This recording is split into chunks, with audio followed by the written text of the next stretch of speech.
Bago pa man sumapit ang 2025, maraming tagamasid sa industriya ng showbiz ang may kani-kanyang hula tungkol sa magiging direksyon ng karera ni Janine Gutierrez, anak ng dalawang respetadong aktor at apo ng isang alamat na sa musika.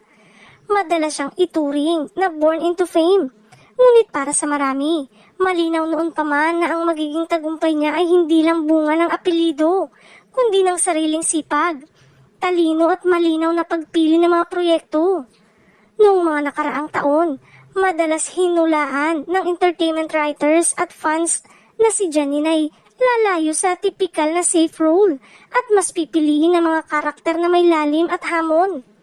Ayon sa ilang artikulo at opinion columns bago ang 2025, inaasahan na magiging mas matapang siya sa pag-arte.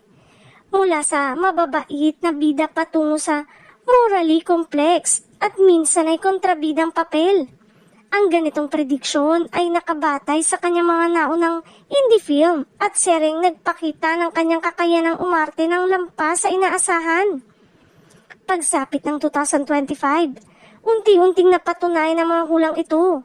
Lumawak ang saklaw ng mga papel na kanyang ginagampanan at mas napansin siya hindi lamang bilang leading lady kundi bilang aktres na kayang magdala ng mabibigat na eksena at masalimuot na emosyon.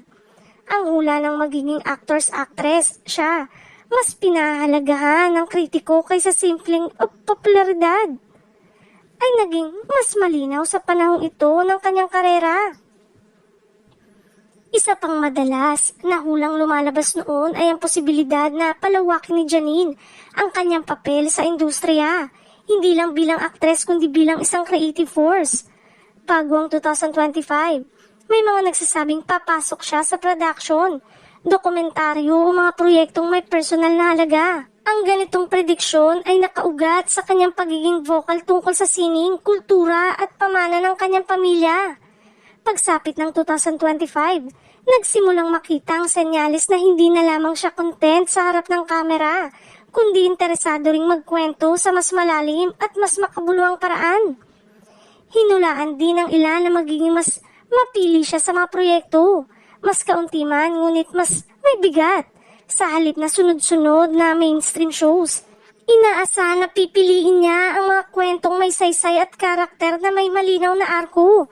Ito rin ay nagkatotoo habang mas naging intentional ang kanyang career move, bagay na nagbigay sa kanya ng respeto mula sa kapwa-artista at industriya. Sa kabuuan, ang mga hula tungkol sa karir ni Janine Gutierrez pagdating ng 2025 ay hindi nakasentro sa instant stardom o kontrobersya, kundi sa steady at matibay na pag-angat bilang isang seryosong artista. Ang kanyang kwento ay patunay na may mga prediksyon sa showbiz na nagkakatotoo, lalo na kung ang pundasyon ay talento, disiplina at malinaw na direksyon. Sa 2025, si Janine ay hindi na lamang isa sa mga hinuhulaan, kundi isa ng patunay na ang tamang hula kapag sinabayan ng tamang gawa ay nagiging realidad.